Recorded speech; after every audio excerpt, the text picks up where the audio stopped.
லூக்கா 19ஆம் அதிகாரம்.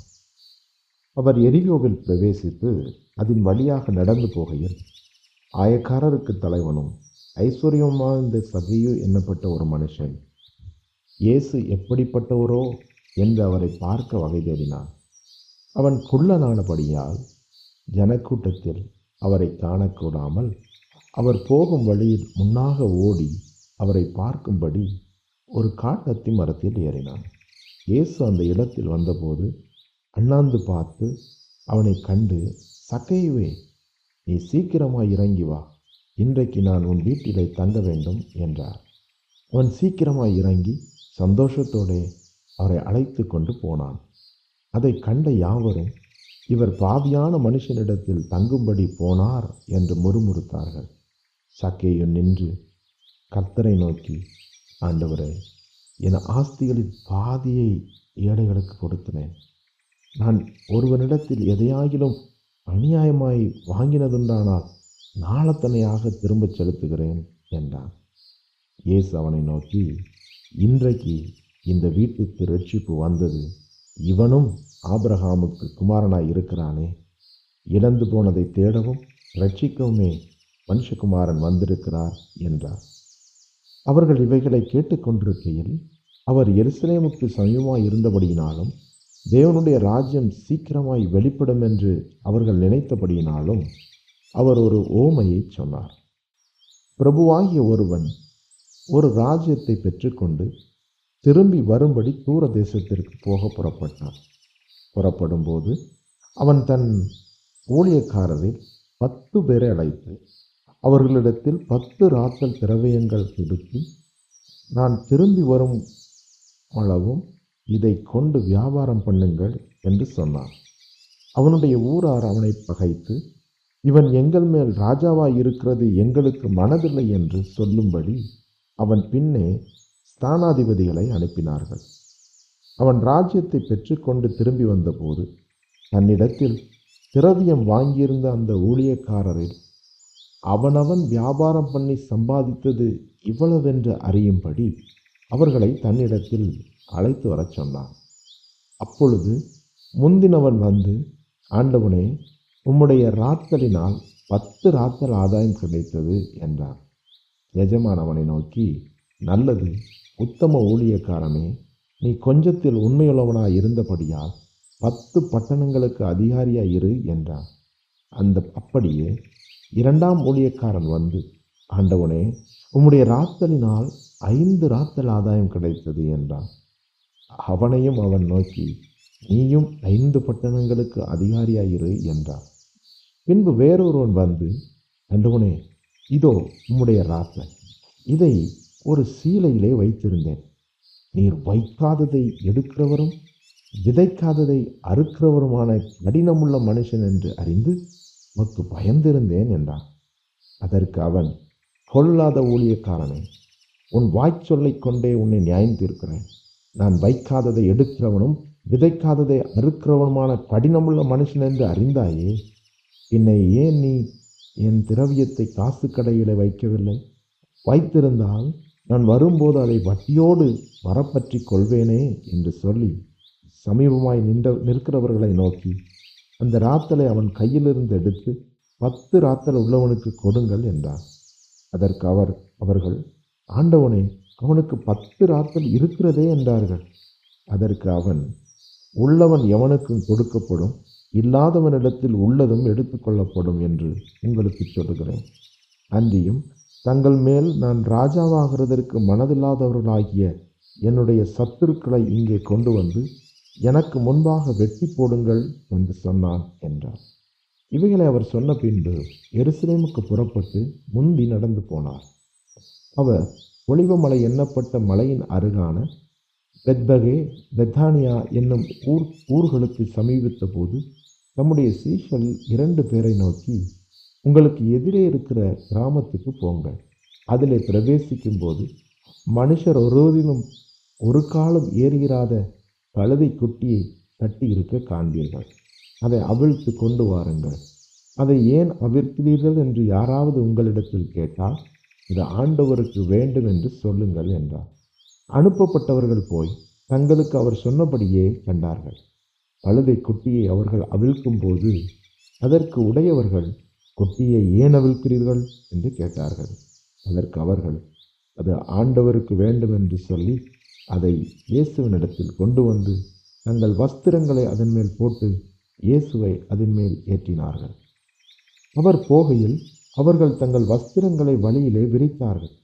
அவர் ஒலிவமலையின் அடிவாரத்துக்கு சமீபமாய் வருகையில் திரளான கூட்டமாகிய சீஷர் எல்லாரும் தாங்கள் கண்ட சகல அற்புதங்களை குறித்து சந்தோஷப்பட்டு, கர்த்தருடைய நாமத்தினாலே வருகிற ராஜா ஸ்தோத்தரிக்கப்பட்டவர், பரலோகத்திலே சமாதானமும் உன்னதத்திலே மகிமையும் உண்டாவதாக என்று மிகுந்த சத்தத்தோடே தேவனை புகழ்ந்தார்கள். அப்பொழுது கூட்டத்திலிருந்த பரிசேயரில் சிலர் அவரை நோக்கி, போதகரே, உம்முடைய சீஷரை அதட்டும் என்றார்கள். அவர்களுக்கு அவர் பிரதியுத்தரமாக, இவர்கள் பேசாமல் இருந்தால் கல்லுகளை கூப்பிடும் என்று உங்களுக்கு சொல்லுகிறேன் என்றார். அவர் சமீபமாய் வந்தபோது நகரத்தை பார்த்து அதற்காக கண்ணீர் விட்டு அழுது, உனக்கு கிடைத்த இந்த நாளிலாயிலும் உன் சமாதானத்திற்கு ஏற்றவைகளை நீ அறிந்திருந்தாயானால் நலமாயிருக்கும். இப்பொழுதோ அவைகள் உன் கண்களுக்கு மறைவாயிருக்கிறது. உன்னை சந்திக்கும் காலத்தை நீ அறியாமற் போனபடியினால் உன் சத்துருக்கள் உன்னை சூழ மதில் போட்டு உன்னை வளைந்து கொண்டு எப்பக்கத்திலும் உன்னை நெருக்கி உன்னையும் உன்னிலுள்ள உன் பிள்ளைகளையும் தரையாக்கி போட்டு உன்னிடத்தில் ஒரு கல்லின் மேல் ஒரு கல் இராதபடிக்கு செய்யும் நாட்கள் உனக்கு வரும் என்றார். பின்பு அவர் தேவாலயத்தில் பிரவேசித்து அதிலே விற்கிறவர்களையும் கொள்ளுகிறவர்களையும் புறம்பே துரத்த தொடங்கி, என்னுடைய வீடு ஜெப வீடா இருக்கிறதென்று எழுதியிருக்கிறது, நீங்களோ அதை கள்ளர் குகையாக்கினீர்கள் என்றார். அவர் நாடோறும் தேவாலயத்தில் உபதேசம் பண்ணி கொண்டிருந்தார். பிரதான ஆசாரியரும் வேத பாரகரும் ஜனத்தின் மூப்பரும் அவரை கொலை செய்ய வயதேடியும் ஜனங்கள் எல்லாரும் அவருக்கு செவி கொடுத்து அவரை அண்டிக் கொண்டிருந்தபடியால் அதை இன்னபடி செய்யலாம் என்று வகை காணாதிருந்தார்கள். லூக்கா 20ஆம் அதிகாரம். அந்நாட்களில் ஒன்றில் அவர் தேவாலயத்தில் ஜனங்களுக்கு உபதேசித்து சுவிசேஷத்தை பிரசங்கித்த போது பிரதான ஆசாரியரும் வேத பாரகரும் மூப்பரும் அவரிடத்தில் கூடி வந்து, நீர் எந்த அதிகாரத்தினால் இவைகளை செய்கிறீர்? இந்த அதிகாரத்தை உமக்கு கொடுத்தவன் யார்? அதை எங்களுக்கு சொல்லும் என்றார்கள். அவர்களுக்கு அவர் பிரதியுத்தரமாக, நானும் உங்களிடத்தில் ஒரு காரியத்தை கேட்கிறேன், அதை எனக்கு சொல்லுங்கள். யோவான் கொடுத்த ஸ்நானம் தேவனால் உண்டாயிற்றோ மனுஷரால் உண்டாயிற்றோ என்றார். அவர்கள் தங்களுக்குள்ளே யோசனை பண்ணி, தேவனால் உண்டாயிற்று என்று சொல்லுவோமானால் பின்ன ஏன் அவனை விசுவாசிக்கவில்லை என்று கேட்பார். மனுஷரால் உண்டாயிற்றென்று சொல்வோமானால் ஜனங்கள் எல்லாரும் யோவானை தீர்க்கதரிசிகள் என்று எண்ணுகிறபடினால் நம்மேல் கல்லறிவார்கள் என்று சொல்லி, அது யாரால் உண்டாயிற்றோ எங்களுக்கு தெரியாது என்று பிரதித்திரம் சொன்னார்கள். அப்பொழுது இயேசு, நானும் இன்ன அதிகாரத்தினால் இவைகளை செய்கிறேன் என்று உங்களுக்கு சொல்லேன் என்றார். பின்பு அவர் ஜனங்களுக்கு சொல்லத் தொடங்கின ஊமையாவது, ஒரு மனுஷன் ஒரு திராட்சை தோட்டத்தை உண்டாக்கி அதை தோட்டக்காரருக்கு குத்தையாக விட்டு நெடுநாளாக புறதேசத்துக்கு போயிருந்தான். அந்த தோட்டக்காரர் திராட்சை தோட்டத்தின் கனிகளில் தன் பாகத்தை கொடுத்தனுப்பும்படி பருவ காலத்திலே அவர்களிடத்தில் ஒரு ஊழியக்காரரை அனுப்பினான். அந்த தோட்டக்காரர் அவனை அடித்து வெறுமையாக அனுப்பிவிட்டார்கள். பின்பு அவன் வேறொரு ஊழியக்காரனை அனுப்பினான். அவனையும் அவர்கள் அடித்து அவமானப்படுத்தி வெறுமையாக அனுப்பிவிட்டார்கள். அவன் 3ஆம் தரமும் ஒரு ஊழியக்காரனை அனுப்பினான். அவனையும் அவர்கள் காயப்படுத்தி துரத்தி விட்டார்கள். அப்பொழுது திராட்சை தோட்டத்தின் எஜமான், நான் என்ன செய்யலாம்? எனக்கு பிரியமான குமாரனை அனுப்பினால் அவனையாகிலும் கண்டு அஞ்சுவார்கள் என்று எண்ணி அவனை அனுப்பினான். தோட்டக்காரர் அவனை கண்டபோது, இவன் சுதந்திரவாளி, சுதந்திரம் நம்முடையதாகும்படிக்கு இவனை கொல்வோம் வாருங்கள் என்று ஒருவரோடு ஒருவர் சொல்லிக்கொண்டு அவனை திராட்சை தோட்டத்திற்கு புறம்பே தள்ளி கொன்று போட்டார்கள். இப்படி இருக்க திராட்சை தோட்டத்தின் எஜமான் அவர்களை என்ன செய்வான்? அவன் வந்து அந்த தோட்டத்துக்காரரை சங்கரித்து திராட்சை தோட்டத்தை வேறு தோட்டக்காரரிடத்தில் கொடுப்பான் அல்லவா என்றார். அவர்கள் அதை கேட்டு, அப்படி ஆகாதிருப்பதாக என்றார்கள். அப்பொழுது அவர் அவர்களை பார்த்து, வீடு கட்டுகிறவர்கள் ஆகாதென்று தள்ளின கல்லே மூளைக்கு தலைக்கல்லாயிற்று என்று எழுதியிருக்கிற வேத வாக்கியத்தின் கருத்தென்ன? அந்த கல்லின் மேல் விழுகிறவன் எவனோ அவன் நொறுங்கி போவான், அது எவன் மேல் விழுமோ அவனை நசுக்கி போடும் என்றார். பிரதான ஆசாரியரும் வேதபாரகரும் தங்களை குறித்து இந்த ஓமையை சொன்னார் என்று அறிந்து அந்நேரத்திலே அவரை பிடிக்க வகை தேடியும் ஜனங்களுக்கு பயந்திருந்தார்கள். அவர்கள் சமயம் பார்த்து தேசாதிபதியின் ஆளுகைக்கும் அதிகாரத்திற்கும் அவரை ஒப்புக் கொடுக்கும்படி அவருடைய பேச்சிலே குற்றம் கண்டுபிடிக்கலாம் என்று தங்களை உண்மை உள்ளவர்களாய் காண்பிக்கிற வேவுக்காரரை அவரிடத்தில் அனுப்பினார்கள். அவர்கள் வந்து, போதகரே, நீர் நிதானமாய் பேசி உபதேசிக்கிறீர் என்றும் முகதாட்சியம் இல்லாமல் தேவனுடைய மார்க்கத்தை சத்தியமாய் பேசுகிறீர் என்றும் அறிந்திருக்கிறோம். ராயனுக்கு வரி கொடுக்கிறது நியாயமோ அல்லவோ எங்களுக்கு சொல்லும் என்று கேட்டார்கள். அவர்களுடைய தந்திரத்தை அவர் அறிந்து, நீங்கள் என்னை ஏன் சோதிக்கிறீர்கள்? ஒரு பணத்தை எனக்கு காண்பியுங்கள், இதில் இருக்கிற சொரூபமும் மேலெழுத்தும் யாருடையது என்று கேட்டார். அதற்கு அவர்கள், ராயனுடையது என்றார்கள். அதற்கு அவர், எப்படியானால் ராயனுடையதை ராயனுக்கும் தேவனுடையதை தேவனுக்கும் செலுத்துங்கள் என்றார். அவர்கள் அவரை ஜனங்களுக்கு முன்பாக பேச்சிலே குற்றம் கண்டுபிடிக்க கூடாமல் அவர் சொன்ன உத்தரவை குறித்து ஆச்சரியப்பட்டு மௌனமாய் இருந்தார்கள். உயிர்த்தெழுதல் இல்லை என்று சாதிக்கிற சதுசேரில் சிலர் அவரிடத்தில் வந்து, போதகரே, ஒருவன் மனைவியை உடையவனாய் இருந்து பிள்ளை இல்லாமல் இறந்து போனால் அவனுடைய சகோதரன் அவன் மனைவியை விவாகம் பண்ணி தன் சகோதரனுக்கு சந்தானம் உண்டாக்க வேண்டும் என்று மோசே எங்களுக்கு எழுதி வைத்திருக்கிறாரே. சகோதரர் 7 பேர் இருந்தார்கள். அவர்களில் மூத்தவன் ஒரு பெண்ணை விவாகம் பண்ணி பிள்ளை இல்லாமல் இறந்து போனான். பின்பு 2ஆம் சகோதரன் அவளை விவாகம் பண்ணி அவனும் பிள்ளை இல்லாமல் இறந்து போனான். 3ஆம் சகோதரனும் அவளை விவாகம் பண்ணினான்.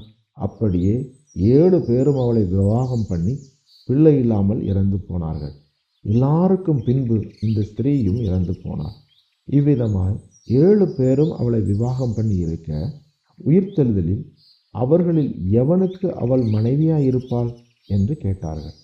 இயேசு அவர்களுக்கு பிரதியுத்தரமாக, இந்த பிரபஞ்சத்தின் பிள்ளைகள் பெண் கொண்டும் பெண் கொடுத்தும் வருகிறார்கள். மறுமையையும் மரித்தோரிலிருந்து எழுந்திருக்குதலையும் அடைய பாத்திரராக எண்ணப்படுகிறவர்களோ பெண் கொள்வதும் இல்லை, பெண் கொடுப்பதும் இல்லை. அவர்கள் இனி மரிக்கவும் மாட்டார்கள். அவர்கள் உயிர்த்தெழுதலின் பிள்ளைகள் ஆனபடியால் தேவதூதருக்கு ஒப்பானவர்களுமாய் தேவனுக்கு பிள்ளைகளுமாய் இருப்பார்கள். அன்றியும் மரித்தோர் எழுந்திருப்பார்கள் என்பதை மோசேயும் முட்செடியை பற்றிய வாசனத்தில் காண்பித்திருக்கிறார். எப்படியெனில், கர்த்தரே ஆபிரகாமின் தேவன் என்றும் ஈசாக்கின் தேவன் என்றும் யாக்கோபின் தேவன் என்றும் சொல்லியிருக்கிறார். அவர் மரித்தோரின் தேவனாய் இராமல் ஜீவனுள்ளோரின் தேவனாய் இருக்கிறார். எல்லாரும் அவருக்கு பிழைத்திருக்கிறார்களே என்றார். அப்பொழுது வேத பாரகரில் சிலர் அதை கேட்டு, போதகரே, நன்றாய் சொன்னீர் என்றார்கள். அதன் பின்பு அவர்கள் அவரிடத்தில் வேறொன்றும் கேட்க துணியவில்லை. அவர் அவர்களை நோக்கி, கிறிஸ்து தாவீதின் குமாரன் என்று எப்படி சொல்லுகிறீர்கள்? நான் உம்முடைய சத்துருக்களை உமக்கு பாதப்படியாக்கி போடும் வரைக்கும் நீர் என்னுடைய வலது பாரிசத்தில் உட்காரும் என்று கர்த்தரின் ஆண்டவருடனே சொன்னார் என்று தாவீதுதானே சங்கீத புஸ்தகத்தில் சொல்லுகிறானே. தாவீது அவரை ஆண்டவர் என்று சொல்லி இருக்க அவனுக்கு அவர் குமாரனாய் இருப்பது எப்படி என்றார். பின்பு ஜனங்கள் எல்லாரும் கேட்கையில் அவர் தம்முடைய சீஷரை நோக்கி, நீண்ட அங்கிகளை தரித்து கொண்டு திரியவும், சந்தை வழிகளில் வந்தனங்களை அடையவும், ஜப ஆலயங்களில் முதன்மையான ஆசனங்களில் உட்காரவும், விருந்துகளில் முதன்மையான இடங்களில் இருக்கவும் விரும்பி, விதவைகளின் வீடுகளை பட்சித்து பார்வைக்கு நீண்ட ஜபம் பண்ணுகிற வேத பாரகரை குறித்து எச்சரிக்கையாயிருங்கள், அவர்கள் அதிக ஆக்கினையை அடைவார்கள் என்றார். லூக்கா 21ஆம் அதிகாரம். அவர் கண்ணேறிட்டு பார்த்தபோது ஐஸ்வர்யவான்கள் காணிக்கை பெட்டியிலே தங்கள் காணிக்கைகளை போடுகிறதை கண்டார். ஒரு ஏழை விதவை அதிலே 2 காசை போடுகிறதையும் கண்டு, இந்த ஏழை விதவை மற்ற எல்லோரை பார்க்கிலும் அதிகமாய் போட்டாள் என்று மெய்யாகவே உங்களுக்கு சொல்லுகிறேன். அவர்கள் எல்லாரும் தங்கள் பரிபூரணத்திலிருந்து எடுத்து தேவனுக்கென்று காணிக்கை போட்டார்கள். இவளோ தன் வறுமையிலிருந்து தன் ஜீவனத்திற்கு உண்டாயிருந்ததெல்லாம் போட்டுவிட்டாள் என்றார். பின்பு சிறந்த கற்களினாலும் காணிக்கையினாலும் தேவாலயம் அலங்கரிக்கப்பட்டிருக்கிறதை குறித்து சிலர் சொன்னபோது அவர், நீங்கள் பார்க்கிற இவைகளில் ஒரு கல் மற்றொரு கல்லின் மேல் இராதபடிக்கு எல்லாம் இடிக்கப்படும் நாட்கள் வரும் என்றார். அவர்கள் அவரை நோக்கி, போதகரே, இவைகள் எப்பொழுது சம்பவிக்கும்? இவைகள் சம்பவிக்கும் காலத்துக்கு அடையாளம் என்ன என்று கேட்டார்கள். அதற்கு அவர், நீங்கள் வஞ்சிக்கப்படாதபடிக்கு எச்சரிக்கையாயிருங்கள். ஏனெனில் அநேகர் வந்து என் நாமத்தை தரித்து கொண்டு நான் தான் கிறிஸ்து என்றும் காலம் சமீபத்தது என்றும் சொல்வார்கள். அவர்களை பின்பற்றாதிருங்கள். யுத்தங்களையும் கலகங்களையும் குறித்து நீங்கள் கேள்விப்படும்போது பயப்படாதிருங்கள். இவைகள் முன்னதாக சம்பவிக்க வேண்டியதே, ஆனாலும் முடிவு உடனே வராது என்றார். அப்பொழுது அவர் அவர்களை நோக்கி, ஜனத்துக்கு விரோதமாய் ஜனமும் ராஜ்யத்துக்கு விரோதமாய் ராஜ்யமும் எழும்பும். பல இடங்களில் மகா பூமி எதிர்ச்சிகளும் பஞ்சங்களும் கொள்ளை நோய்களும் உண்டாகும். வானத்திலிருந்து பயங்கரமான தோற்றங்களும் பெரிய அடையாளங்களும் உண்டாகும். இவைகளையெல்லாம் நடப்பதற்கு முன்னே என் நாமத்து நிமித்தம் அவர்கள் உங்களை பிடித்து ஜெப ஆலயங்களுக்கும் சிறைச்சாலைகளுக்கும் ஒப்பு கொடுத்து ராஜாக்கள் முன்பாகவும் அதிபதிகள் முன்பாகவும் உங்களை இழுத்து துன்பப்படுத்துவார்கள். ஆனாலும் அது உங்களுக்கு சாட்சியாவதற்கு ஏதுவாயிருக்கும். ஆகையால் என்ன உத்தரவு சொல்லுவோம் என்று கவலைப்படாதிருக்கும்படி உங்கள் மனதிலே நிர்ணயம் பண்ணிக்கொள்ளுங்கள். உங்களை விரோதிக்கிறவர்கள் ஒருவரும் எதிர்பேசவும் எதிர் நிற்கவும் கூடாத வாக்கையும் ஞானத்தையும் நான் உங்களுக்கு கொடுப்பேன். பெற்றோராலும் சகோதரராலும் பந்து ஜனங்களாலும் சிநேகிதராலும் காட்டி கொடுக்கப்படுவீர்கள். உங்களில் சிலரை கொலை செய்வார்கள். என் நாமத்து நிமித்தம் எல்லாராலும் பகைக்கப்படுவீர்கள். ஆனாலும் உங்கள் தலைமயிரில் ஒன்றாகிலும் அழியாது. உங்கள் பொறுமையினால் உங்கள் ஆத்துமாக்களை காத்து கொள்ளுங்கள். எருசலேம் சேனைகளால் சூழப்பட்டிருப்பதை நீங்கள் காணும்போது அதன் அழிவு சமீபமாயிற்றென்று அறியுங்கள். அப்பொழுது யூதேயாவில் இருக்கிறவர்கள் மலைகளுக்கு ஓடிப்போகவும் எருசலேமில் இருக்கிறவர்கள் வெளியே புறப்படவும் நாட்டுப்புறங்களில் இருக்கிறவர்கள் நகரத்தில் பிரவேசியாமலும் இருக்க கடவர்கள். எழுதியிருக்கிற யாவும் நிறைவேறும்படி நீதியை சரிக்கட்டும் நாட்கள் அவைகளே. அந்நாட்களில் கர்ப்பவதிகளுக்கும் பால் கொடுக்கிறவர்களுக்கும் ஐயோ! பூமியின் மேல் மிகுந்த இடுக்கணும் இந்த ஜனத்தின் மேல் கோபாக்கினையும் உண்டாகும். பட்டய கருக்கினாலே விழுவார்கள். சகல புறஜாதிகளுக்குள்ளும் சிறைப்பட்டு போவார்கள்.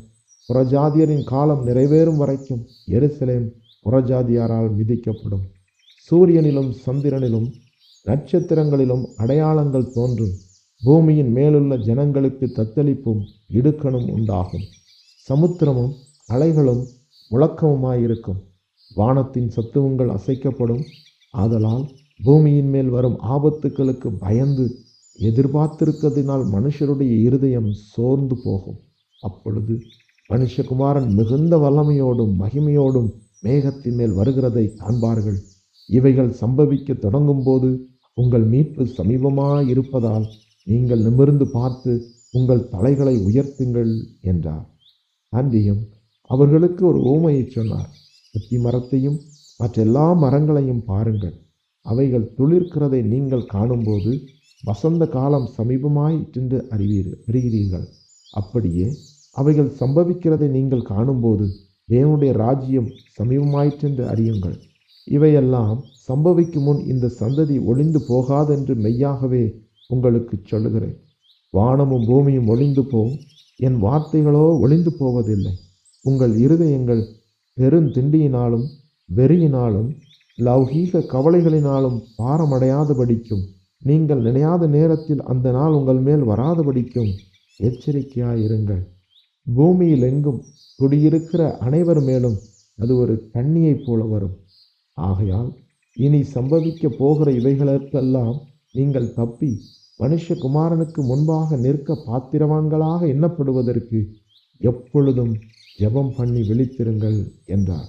அவர் பகற்காலங்களில் தேவாலயத்திலே உபதேசம் பண்ணி கொண்டிருந்து ராக்காலங்களில் வெளியே போய் ஒலிவமலை என்னப்பட்ட மலையிலே தங்கி வந்தார். ஜனங்கள் எல்லோரும் அவருடைய உபதேசத்தை கேட்கும்படி அதிகாலமே தேவாலயத்தில் அவரிடத்திற்கு வருவார்கள். லூக்கா எழுதின சுவிசேஷம் 22ஆம் அதிகாரம். பஸ்கா எனப்பட்ட புளிப்பில்லாத அப்ப பண்டிகை சமீபமாயிற்று. அப்பொழுது பிரதான ஆசாரியரும் வேத பாரகரும் அவரை கொலை செய்யும்படி யோசித்து, ஜனங்களுக்கு பயப்பட்டபடியினால் எவ்விதமாய் அப்படி செய்யலாம் என்று வகை தேடினார்கள். இப்பொழுது 12 ஒருவனாகிய ஸ்காரியோத் என்னும் மறுபேர் கொண்ட யூதாசுக்குள் சாத்தான் புகுந்தான்.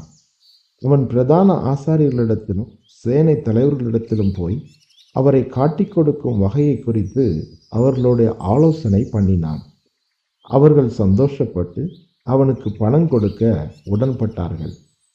அதற்கு அவன் சம்மதித்து ஜனக்கூட்டமில்லாத வேளையில் அவரை அவர்களுக்கு காட்டிக் கொடுக்கும்படி சமயம் தேடினான். பஸ்காவை பலியிட வேண்டிய புளிப்பில்லாத அப்ப பண்டிகை நாள் வந்தது. அப்பொழுது அவர் பேதுருவையும் யோவானையும் அழைத்து, நாம் பஸ்காவை புசிக்கும்படிக்கு நீங்கள் போய் அதை நமக்கு ஆயத்தம் பண்ணுங்கள் என்றார். அதற்கு அவர்கள், நாங்கள் அதை எங்கே ஆயத்தம் பண்ணும்படி சித்தமாயிருக்கிறீர் என்று கேட்டார்கள். அதற்கு அவர், நீங்கள் நகரத்தில் பிரவேசிக்கும் போது தண்ணீர் குடம் சுமந்து வருகிற ஒரு மனுஷன் உங்களுக்கு எதிர்படுவான். நீங்கள் அவனுக்கு பின் சென்று அவன் போகும் வீட்டிற்குள் நீங்களும் போய் அந்த வீட்டு எஜமானனை நோக்கி, நான் என் சீஷரோடு கூட பஸ்காவை புசிப்பதற்கு தகுதியான இடம் எங்கே என்று போதகர் உம்மிடத்தில் கேட்கச் சொன்னார் என்று சொல்லுங்கள். அவன் கம்பளம் முதலானவைகள் விரித்திருக்கிற மேல் வீட்டிலுள்ள ஒரு பெரிய அறையை உங்களுக்கு காண்பிப்பான். அங்கே ஆயத்தம் பண்ணுங்கள் என்று சொல்லி அனுப்பினார். அவர்கள் போய் தங்களிடத்தில் அவர் சொன்னபடியே கண்டு பஸ்காவை ஆயத்தம் பண்ணினார்கள். வேளை வந்தபோது அவரும் அவருடனே கூட 12 அப்போஸ்தலர்களும் பந்தியிருந்தார்கள். இப்பொழுது அவர் அவர்களை நோக்கி, நான் பாடுபடுகிறதற்கு முன்னே உங்களுடனே கூட இந்த பஸ்காவை புசிக்க மிகவும் ஆசையாய் இருந்தேன். தேவனுடைய ராஜ்யத்தில் இது நிறைவேறும் அளவும் நான் இனி இதை புசிப்பதில்லை என்று உங்களுக்கு சொல்லுகிறேன் என்று சொல்லி அவர் பாத்திரத்தை எடுத்து ஸ்தோத்திரம் பண்ணி, நீங்கள் இதை வாங்கி உங்களுக்குள்ளே பங்கிட்டு கொள்ளுங்கள். தேவனுடைய ராஜ்யம் வருமளவும் நான் திராட்சைப்பழ ரசத்தை பானம் பண்ணுவதில்லை என்று உங்களுக்கு சொல்லுகிறேன் என்றார். பின்பு அவர் அப்பத்தை எடுத்து ஸ்தோத்திரம் பண்ணி அதை பிட்டு அவர்களுக்கு கொடுத்து, இது உங்களுக்காக கொடுக்கப்படுகிற என்னுடைய சரீரமாய் இருக்கிறது, என்னை நினைவு கூறும்படி இதை செய்யுங்கள் என்றார். போஜனம் பண்ணின பின்பு அவர் அந்தப்படியே பாத்திரத்தையும் கொடுத்து, இந்த பாத்திரம் உங்களுக்காக சிந்தப்படுகிற என்னுடைய இரத்தத்தினால் ஆகிய புதிய உடன்படிக்கையாய் இருக்கிறது என்றார். பின்பு, இதோ என்னை காட்டிக்கொடுக்கிறவருடைய கை என்னுடனே கூட பந்தியில் இருக்கிறது. தீர்மானிக்கப்பட்டபடியே மனுஷகுமாரன் போகிறார். ஆனாலும் அவரை காட்டிக் கொடுக்கிற மனுஷனுக்கு ஐயோ என்றார். அப்பொழுது அவர்கள், நம்மில் யார் அப்படி செய்வான் என்று தங்களுக்குள்ளே விசாரிக்க தொடங்கினார்கள். அன்றியும் தங்களில் எவன் பெரியவனாய் இருப்பான் என்று அவர்களுக்குள்ளே வாக்குவாதம் உண்டாயிற்று. அவர் அவர்களை நோக்கி, புறஜாதியாரின் ராஜாக்கள் அவர்களை ஆளுகிறார்கள். அவர்கள் மேல் அதிகாரம் செலுத்துகிறவர்களும் உபகாரிகள் எண்ணப்படுகிறார்கள். உங்களுக்குள்ளே அப்படி இருக்கக்கூடாது. உங்களில் பெரியவன் சிறியவனைப் போலவும் தலைவன் பணிவிடைக்காரனைப் போலவும் இருக்க கடவன். பந்தி இருக்கிறவனோ பணிவிடை செய்கிறவனோ எவன் பெரியவன்? பந்தி இருக்கிறவன் அல்லவா? அப்படி இருந்தும் நான் உங்கள் நடுவிலே பணிவிடைக்காரனைப் போல இருக்கிறேன். மேலும் எனக்கு நேரிட்ட சோதனைகளில் என்னோடு கூட நிலைத்திருந்தவர்கள் நீங்களே. ஆகையால் என் பிதா எனக்கு ஒரு ராஜ்யத்தை ஏற்படுத்தினது போல நானும் உங்களுக்கு ஏற்படுத்துகிறேன். நீங்கள் என் ராஜ்யத்தில் என் பந்தியில் போஜனபானம் பண்ணி இஸ்ரவேலின் 12 கோத்திரங்களையும் நியாயம் தீர்க்கிறவர்களாய் சிங்காசனங்களின் மேல் உட்காருவீர்கள் என்றார். பின்னும் கர்த்தர், சீமோனே சீமோனே, இதோ கோதுமையை சுலகினால் புடைக்கிறது போல சாத்தான் உங்களை புடைக்கிறதற்கு உத்தரவு கேட்டுக்கொண்டான். நானோ உன் விசுவாசம் ஒளிந்து போகாதபடிக்கு உனக்காக வேண்டிக் கொண்டேன். நீ குணப்பட்ட பின்பு உன் சகோதரரை சிறப்படுத்து என்றார். அதற்கு அவன், ஆண்டவரே, காவலிலும் சாவிலும் உம்மை பின்பற்றி வர ஆயத்தமாயிருக்கிறேன் என்றான். அவர் அவனை நோக்கி, பேதுருவே, இன்றைக்கு சேவல் கூவுகிறதற்கு முன்னே நீ என்னை அறிந்திருக்கிறதை 3 தரம் மறுதலிப்பாய் என்று உனக்கு சொல்லுகிறேன் என்றார். பின்னும் அவர் அவர்களை நோக்கி, நான் உங்களை பணப்பையையும் சாமான் பையையும் பாதரட்சிகளும் இல்லாமல் அனுப்பின போது ஏதாகிலும் உங்களுக்கு குறைவாய் இருந்ததா என்றார். அவர்கள், ஒன்றும் குறைவாய் இருந்ததில்லை என்றார்கள். அதற்கு அவர், இப்பொழுதோ பணப்பையும் சாமான் பையும் உடையவன் அவைகளை எடுத்து கொள்ள கடவன், பட்டயம் இல்லாதவன் தன் வஸ்திரத்தை விற்று ஒன்றை கொள்ள கடவன். அக்கிரமக்காரரில் ஒருவனாக எண்ணப்பட்டார் என்று எழுதியிருக்கிற வாக்கியம் என்னிடத்தில் நிறைவேற வேண்டியதென்று உங்களுக்கு சொல்லுகிறேன். என்னை பற்றின காரியங்கள் முடிவு பெறும் காலம் வந்திருக்கிறது என்றார். அதற்கு அவர், ஆண்டவரே, இதோ இங்கே 2 பட்டயம் இருக்கிறது என்றார்கள். அவர், போதும் என்றார். பின்பு அவர் புறப்பட்டு வழக்கத்தின்படியே ஒலிவ மலைக்கு போனார். அவருடைய சீஷரும் அவரோடு கூட போனார்கள். அவ்விடத்தில் சேர்ந்த பொழுது அவர் அவர்களை நோக்கி, நீங்கள் சோதனைக்குட்படாதபடிக்கு ஜெபம் பண்ணுங்கள் என்று சொல்லி அவர்களை விட்டு கல்லறி தூரம் அப்புறம் போய் முழங்கால் படியிட்டு, பிதாவே, உமக்கு சித்தமானால் இந்த பாத்திரம் என்னை விட்டு நீங்கும்படி செய்யும். ஆயினும் என்னுடைய சித்தத்தின்படி அல்ல, உம்முடைய சித்தத்தின்படியே ஆக கடவது என்று ஜெபம் பண்ணினார். அப்பொழுது வானத்திலிருந்து ஒரு தூதன் தோன்றி அவரை பலப்படுத்தினான். அவர் மிகவும் வியாகுலப்பட்டு அதிக ஊக்கத்தோட ஜெபம் பண்ணினார். அவருடைய வேர்வை இரத்தத்தின் பெருந்துளியாய் தரையிலே விழுந்தது. அவர் ஜெபம் பண்ணி முடித்து எழுந்திருந்து நம்முடைய சீஷரிடத்தில் வந்து, அவர்கள் துக்கத்தினாலே நித்திரை பண்ணுகிறதை கண்டு, நீங்கள் நித்திரை பண்ணுகிறது என்ன? சோதனைக்குட்படாதபடிக்கு எழுந்திருந்து ஜெபம் பண்ணுங்கள் என்றார். அவர் அப்படி பேசுகையில் ஜனங்கள் கூட்டமாய் வந்தார்கள். அவர்களுக்கு முன்னே 12 ஒருவனாகிய யூதாஸ் என்பவனும் வந்து இயேசுவை முத்தம் செய்யும்படி அவரிடத்தில் சேர்ந்தான். இயேசு அவனை நோக்கி, யூதாசே, முத்தத்தினாலேயா மனுஷகுமாரனை காட்டிக் கொடுக்கிறாய் என்றார். அவரை சூழ்ந்து நின்றவர்கள் நடக்கப் போகிறதை கண்டு, ஆண்டவரே, பட்டயத்தினாலே வெட்டுவோமா என்றார்கள். அந்தபடியே அவர்களில் ஒருவன் பிரதான ஆசாரியனுடைய வேலைக்காரனை வலது காதர வெட்டினான். அப்பொழுது இயேசு, இம்மட்டில் நிறுத்துங்கள் என்று சொல்லி அவனுடைய காதை தொட்டு அவனை சொஸ்தப்படுத்தினார். பின்பு இயேசு தமக்கு விரோதமாய் வந்த பிரதான ஆசாரியர்களையும் தேவாலயத்து சேனை தலைவர்களையும் மூப்பர்களையும் நோக்கி, ஒரு கல்லனை பிடிக்க புறப்பட்டு வருகிறது போல நீங்கள் பட்டயங்களையும் தடிகளையும் எடுத்து புறப்பட்டு வந்தீர்களே. நான் தினந்தோறும் தேவாலயத்தில் உங்களோடனே இருக்கையில் நீங்கள் என்னை பிடிக்க கை நீட்டவில்லை. இதுவோ உங்களுடைய வேலையும் அந்தகாரத்தின் அதிகாரமுமாய் இருக்கிறது என்றார். அவர்கள் அவரை பிடித்த பின்பு பிரதான ஆசாரியனுடைய வீட்டில் கொண்டு போய் விட்டார்கள். பேதுருவும் தூரத்திலே பின் சென்றான். அவர்கள் முற்றத்தின் நடுவிலே நெருப்பை மூட்டி அதை சுற்றி உட்கார்ந்த போது பேதுருவும் அவர்கள் நடுவிலே உட்கார்ந்தான். அப்பொழுது ஒரு வேலைக்காரி அவனை நெருப்பண்டையிலே உட்கார்ந்திருக்கிறதை கண்டு அவனை உற்று பார்த்து, இவனும் அவனோடு இருந்தான் என்றான். அதற்கு அவன், ஸ்திரீயே, அவனை அறியேன் என்று மறுதளித்தான். சற்று நேரத்திற்கு பின்பு வேறொருவன் அவனை கண்டு, நீயும் அவர்களில் ஒருவன் என்றான். அதற்கு பேதுரு, மனுஷனே, நான் அல்ல என்றான். ஏறக்குறைய 1 மணி நேரத்திற்கு பின்பு வேறொருவன் அவனை பார்த்து, மெய்யாகவே இவனும் அவனோடு இருந்தான், இவன் கலிலேயன்தான் என்று சாதித்தான். அதற்கு பேதுரு, மனுஷனே, நீ சொல்லுகிறதை அறியே என்றான். அவன் இப்படி சொன்ன உடனே சேவல் கூவிற்று. இப்பொழுது கர்த்தர் திரும்பி பேதுருவை நோக்கி பார்த்தார். சேவல் கூவுகிறதற்கு முன்னே நீ என்னை 3 தரம் மறுதலிப்பாய் என்று கர்த்தர் தன்னிடத்தில் சொன்ன வசனத்தை உடனே பேதுரு நினைவு கூர்ந்து வெளியே போய் மனம் கசந்து அழுதான். இயேசுவை பிடித்து கொண்ட மனுஷர் அவரை பரியாசம் பண்ணி அடித்து அவருடைய கண்களை கட்டி அவருடைய முகத்தில் அறைந்து, உன்னை அடித்தவன் யார்? இந்த ஞான திருஷ்டினால் சொல் என்று அவரை கேட்டதுமின்றி மற்றும் அநேக தூஷண வார்த்தைகளையும் அவருக்கு விரோதமாய் சொன்னார்கள்.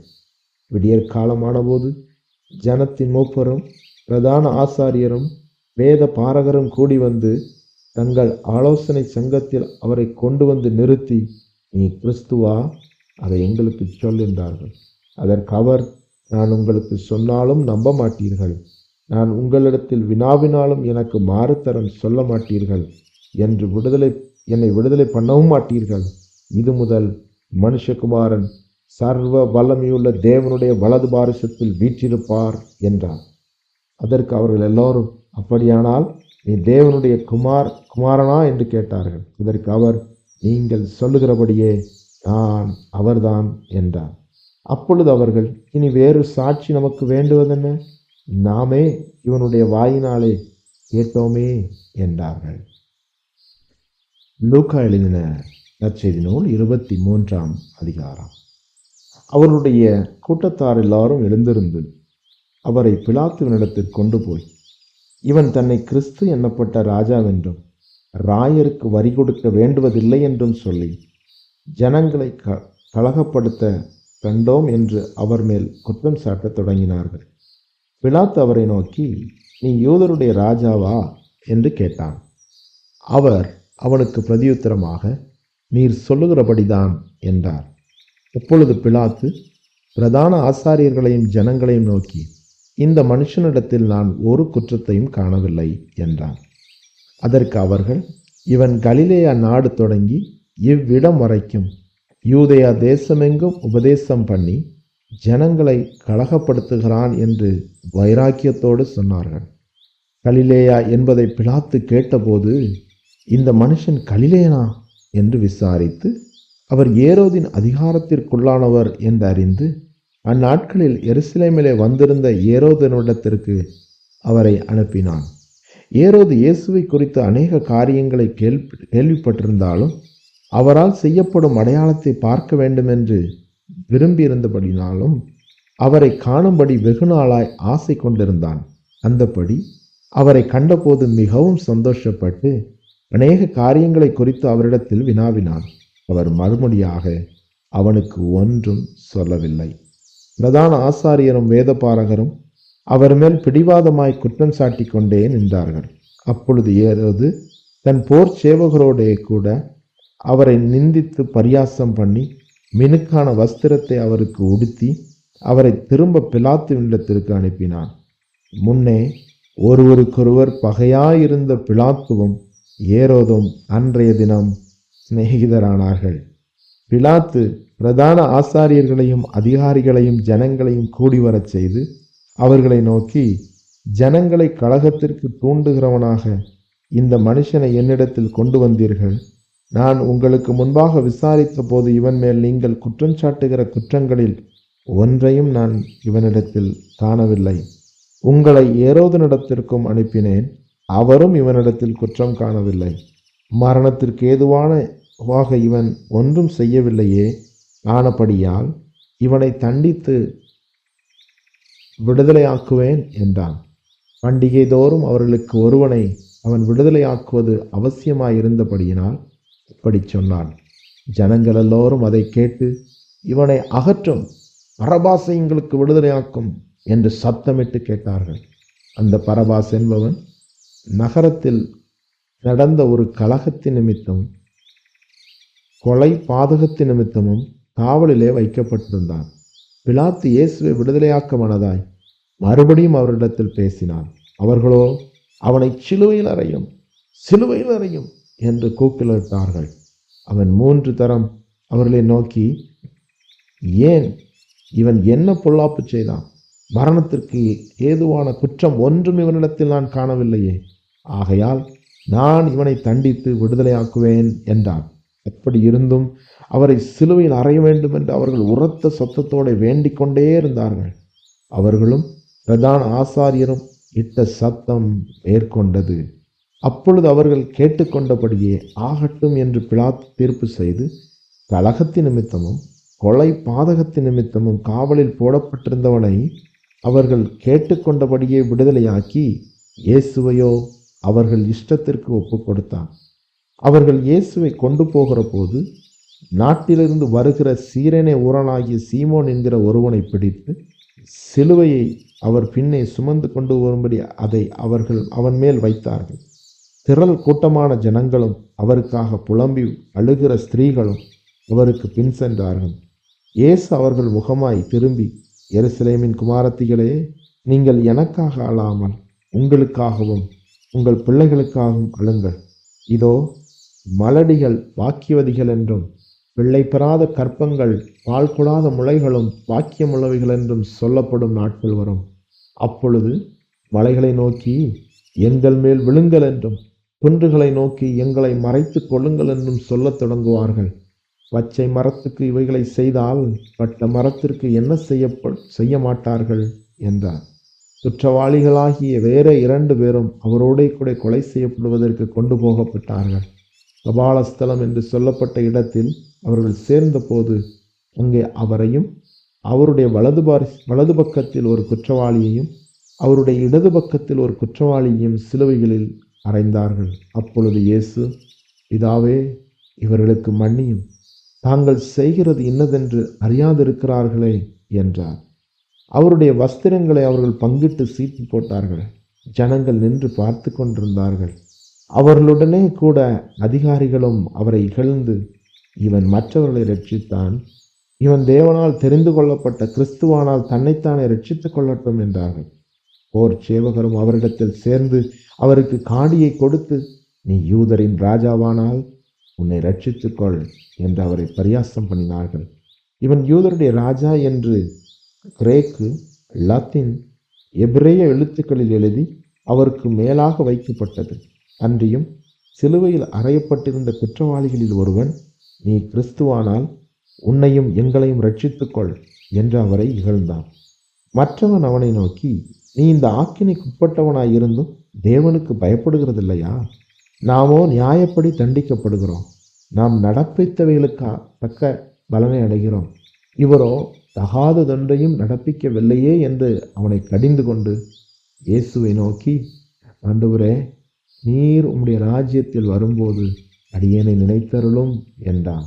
இயேசு அவனை நோக்கி, இன்றைக்கு நீ என்னோடு கூட பரதீசில் இருப்பாய் என்று மெய்யாகவே உனக்கு சொல்லுகிறேன் என்றார். அப்பொழுது ஏறக்குறைய 6ஆம் மணி நேரமாயிருந்தது. 9ஆம் மணி நேரம் வரைக்கும் பூமி எங்கும் அந்தகாரம் உண்டாயிற்று. சூரியன் இருளடைந்தது. தேவாலயத்தின் திரைச்சீலை நடுவில் 2ஆக கிழிந்தது. இயேசு, பிதாவே, உம்முடைய கைகளில் என் ஆவியை ஒப்புவிக்கிறேன் என்று மகா சத்தமாய் கூப்பிட்டு சொன்னார். இப்படி சொல்லி ஜீவனை விட்டார். 100க்கு அதிபதி சம்பவித்ததை கண்டு, மெய்யாகவே இந்த மனுஷன் நீதிபரனாய் இருந்தான் என்று சொல்லி தேவனை மகிமைப்படுத்தினார். இந்த காட்சியை பார்க்கும்படி கூடி வந்திருந்த ஜனங்கள் எல்லோரும் சம்பவித்தவைகளை பார்த்தபோது தங்கள் மார்பில் அடித்து கொண்டு திரும்பி போனார்கள். அவருக்கு அறிமுகமானவர்கள் எல்லாரும் கலிலேயாவிலிருந்து அவருக்கு பின் சென்று வந்த ஸ்திரீகளும் தூரத்திலே நின்று இவைகளை பார்த்து கொண்டிருந்தார்கள். யோசேப்பு என்னும் பெயர் கொண்ட ஒரு ஆலோசனைக்காரன் இருந்தான். அவன் உத்தமனும் நீதிமானுமாயிருந்தான்.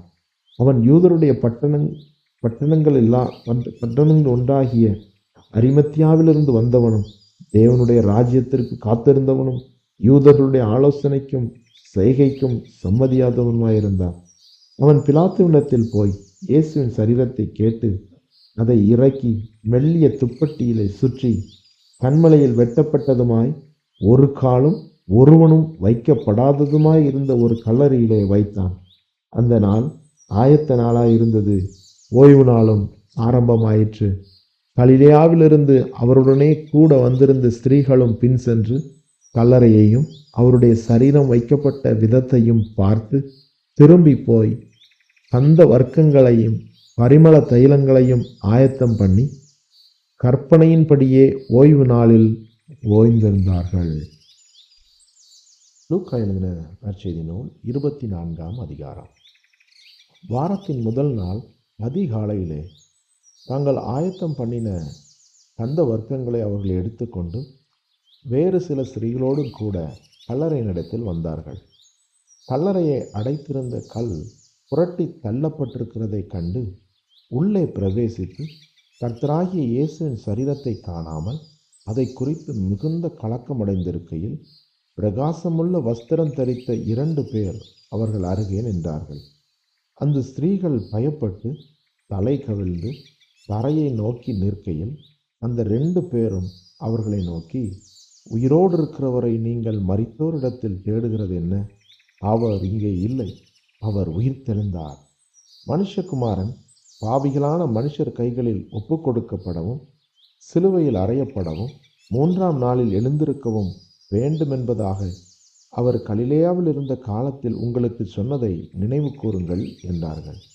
அப்பொழுது அவர்கள் அவருடைய வார்த்தைகளை நினைவு கூர்ந்து கல்லறையை விட்டு திரும்பி போய் இந்த சங்கதிகள் எல்லாவற்றையும் 11 மற்றெல்லாருக்கும் அறிவித்தார்கள். அவைகள் அப்போஸ்தலருக்கு சொன்னவர்கள் மகதலேனா மரியாளும் யோவன்னாலும் யாக்கோபின் தாயாகிய மரியாளும் இவர்களுடனே கூட இருந்த மற்ற ஸ்திரீகளுமே. இவருடைய வார்த்தைகள் அவர்களுக்கு வீண் பேச்சாக தோன்றினதினால் அவர்கள் இவர்களை நம்பவில்லை. பேதுருவோ எழுந்திருந்து கல்லறையிடத்திற்கு ஓடி அதற்குள்ளே குனிந்து பார்க்கையில் சீலைகளை தனிப்பட வைத்திருக்கிறதை கண்டு சம்பவித்ததை குறித்து தன்னில் ஆச்சரியப்பட்டு கொண்டு போனான். அன்றைய தினமே அவர்களில் 2 பேர் எருசலேமுக்கு 7 அல்லது 8 மைல் தூரமான எம்மாவு என்னும் கிராமத்துக்கு போனார்கள். போகையில் இந்த வர்த்தமானங்கள் யாவையும் குறித்து அவர்கள் ஒருவரோடு ஒருவர் பேசிக் கொண்டார்கள். இப்படி அவர்கள் பேசி சம்பாஷித்து கொண்டிருக்கையில் இயேசுதாமே சேர்ந்து அவர்களுடனே கூட நடந்து போனார். ஆனாலும் அவரை அறியாதபடிக்கு அவர்களுடைய கண்கள் மறைக்கப்பட்டிருந்தது. அப்பொழுது அவர் அவர்களை நோக்கி, நீங்கள் துக்க முகமுள்ளவர்களாய் வழி நடந்து ஒருவருக்கொருவர் சொல்லிக் கொள்ளுகிற காரியங்கள் என்னவென்று கேட்டார். அவர்களில் ஒருவனாகிய கிளையோப்பா என்பவன் பிரதியுத்தரமாக, இந்நாட்களில் எருசலேமிலே நடந்தவைகளை அறியாதபடிக்கு நீர் அந்நியராயிருக்கிறீரோ என்றான். அவர், எவைகள் என்றார். அதற்கு அவர்கள், நசரேனாகிய இயேசுவை குறித்தவைகளே. அவர் தேவனுக்கு முன்பாகவும் ஜனங்கள் எல்லாருக்கு முன்பாகவும் செய்கையிலும் வாக்கிலும் வல்லமையுள்ள தீர்க்கதரிசியாயிருந்தார். நம்முடைய பிரதான ஆசாரியரும் அதிகாரிகளும் அவரை மரண ஆக்கினைக்குட்படுத்தி சிலுவையில் அறைந்தார்கள். அவரே இஸ்ரவேலை மீட்டு இரட்சிப்பார் என்று நாங்கள் நம்பியிருந்தோம். இவைகள் சம்பவித்து இன்று 3 நாள் ஆகிறது. ஆனாலும் எங்கள் கூட்டத்தை சேர்ந்த சில ஸ்திரீகள் அதிகாலமே கல்லறையிடத்துக்கு போய் அவருடைய சரீரத்தை காணாமல் திரும்பி வந்து அவர் உயிரோடு இருக்கிறார் என்று சொன்ன தேவ தூதரை தரிசித்தோம் என்று சொல்லி எங்களை பிரமிக்க பண்ணினார்கள். அப்பொழுது எங்களில் சிலர் கல்லறையிடத்துக்கு போய் ஸ்திரீகள் சொன்னபடியே கண்டார்கள், அவரையோ காணவில்லை என்றார்கள். அப்பொழுது அவர் அவர்களை நோக்கி, தீர்க்க தரிசிகள் சொன்ன யாவையும் விசுவாசிக்கிறதற்கு புத்தி இல்லாத மந்த இருதயம் உள்ளவர்களே, கிறிஸ்து இவ்விதமாய் பாடுபடவும் தமது மகிமையில் பிரவேசிக்க வேண்டியதில்லையா என்று சொல்லி மோசே முதலிய சகல தீர்க்கதரிசிகளும் எழுதின வேத வாக்கியங்கள் எல்லாவற்றிலும் தம்மை குறித்து சொல்லியவைகளை அவர்களுக்கு விவரித்து காண்பித்தார். அத்தருணத்தில் தாங்கள் போகிற கிராமத்திற்கு சமீபமானார்கள். அப்பொழுது அவர் அப்புறம் போகிறவர் போல காண்பித்தார். அவர்கள் அவரை நோக்கி, நீர் எங்களுடனே தங்கியிரும், சாயங்காலம் ஆயிற்று, பொழுதும் போயிற்று என்று அவரை வருந்தி கேட்டுக்கொண்டார்கள். அப்பொழுது அவர் அவர்களுடனே தங்கும்படி உள்ளே போனார். அவர்களோடே அவர் பந்தி இருக்கையில் அவர் அப்பத்தை எடுத்து ஆசீர்வதித்து அதை பிட்டு அவர்களுக்கு கொடுத்தார். அப்பொழுது அவர்களுடைய கண்கள் திறக்கப்பட்டு அவரை அறிந்தார்கள். உடனே அவர் அவர்களுக்கு மறைந்து போனார். அப்பொழுது அவர்கள் ஒருவரை ஒருவர் நோக்கி, வழியிலே அவர் நம்முடனே பேசி வேத வாக்கியங்களை நமக்கு விளங்க காட்டின பொழுது நம்முடைய இருதயம் நமக்குள்ளே கொழுந்து விட்டு எரியவில்லையா என்று சொல்லிக்கொண்டு அந்நேரமே எழுந்திருந்து எருசலேமுக்கு திரும்பி போய் 11 அவர்களோடு இருந்தவர்களும் கூடியிருக்கிறதை கண்டு, கர்த்தர் மெய்யாகவே உயிர்த்தெழுந்து சீமோனுக்கு தரிசனமானார் என்று அவர்கள் சொல்ல கேட்டு வழியில் நடந்தவைகளையும் அவர் அப்பத்தை பிட்கையில் தாங்கள் அவரை அறிந்து கொண்டதையும் விவரித்து சொன்னார்கள். இவைகளை குறித்து அவர்கள் பேசிக் கொண்டிருக்கையில் இயேசுதாமே அவர்கள் நடுவிலே நின்று, உங்களுக்கு சமாதானம் என்றார். அவர்கள் கலங்கி பயந்து ஒரு ஆவியை காண்கிறதாக நினைத்தார்கள். அவர் அவர்களை நோக்கி, நீங்கள் ஏன் கலங்குகிறீர்கள்? உங்கள் இருதயங்களில் சந்தேகங்கள் எழும்புகிறதென்ன? நான் தான் என்று அறியும்படி என் கைகளையும் என் கால்களையும் பாருங்கள், என்னை தொட்டு பாருங்கள். நீங்கள் காண்கிறபடி எனக்கு மாம்சமும் எலும்புகளும் உண்டாயிருக்கிறது போல ஒரு ஆவிக்கு இராதே என்று சொல்லி நம்முடைய கைகளையும் கால்களையும் அவர்களுக்கு காண்பித்தார். ஆனாலும் சந்தோஷத்தினால் அவர்கள் இன்னும் விசுவாசியாமல் ஆச்சரியப்படுகையில், புசிக்கிறதற்கு ஏதாகிலும் இங்கே உண்டோ என்று அவர்களிடத்தில் கேட்டார். அப்பொழுது பொரித்த மீன் கண்டதையும் தேன் கூட்டு துணிக்கையையும் அவருக்கு கொடுத்தார்கள். அவைகளை அவர் வாங்கி அவர்களுக்கு முன்பாக புசித்து அவர்களை நோக்கி, மோசேயின் நியாயப்பிரமாணத்திலும் தீர்க்கதரிசியின் ஆகமங்களிலும் சங்கீதங்களிலும் என்னை குறித்து எழுதியிருக்கிறவைகளெல்லாம் நிறைவேற வேண்டியதாயிற்று. நான் உங்களோடு இருந்தபோது உங்களுக்கு சொல்லி கொண்டு வந்த விசேஷங்கள் இவைகளே என்றார். அப்பொழுது வேத வாக்கியங்களை அறிந்து கொள்ளும்படி அவர்களுடைய மனதை அவர் திறந்து அவர்களை நோக்கி, எழுதியிருக்கிறபடி கிறிஸ்து பாடுபடவும் 3ஆம் நாளில் மரித்தோரிலிருந்து எழுந்திருக்கவும் வேண்டியதாயிருந்தது. அன்றியும் மனம் திரும்புதலும் பாவ மன்னிப்பும் எருசலேம் தொடங்கி சகல தேசத்தாருக்கும் அவருடைய நாமத்தினாலே பிரசங்கிக்கப்படவும் வேண்டியது. நீங்கள் இவைகளுக்கு சாட்சிகளாய் இருக்கிறீர்கள். என் பிதா வாக்குத்தத்தம் பண்ணினதை இதோ நான் உங்களுக்கு அனுப்புகிறேன். நீங்களோ உன்னதத்திலிருந்து வரும் பலனால் தரிப்பிக்கப்படும் வரைக்கும் எருசலேம் நகரத்தில் இருங்கள் என்றார். பின்பு அவர் பெத்தனியா வரைக்கும் அவர்களை அழைத்து கொண்டு போய் தம்முடைய கைகளை உயர்த்தி அவர்களை ஆசீர்வதித்தார். அவர்களை ஆசீர்வதிக்கையில் அவர்களை விட்டு பிரிந்து பரலோகத்திற்கு எடுத்து கொள்ளப்பட்டார். அவர்கள் அவரை பணிந்து கொண்டு மிகுந்த சந்தோஷத்தோடு எருசலேமுக்கு திரும்பி வந்து நாடோறும் தேவாலயத்திலே தேவனை புகழ்ந்து துதித்து கொண்டிருந்தார்கள். ஆமேன்.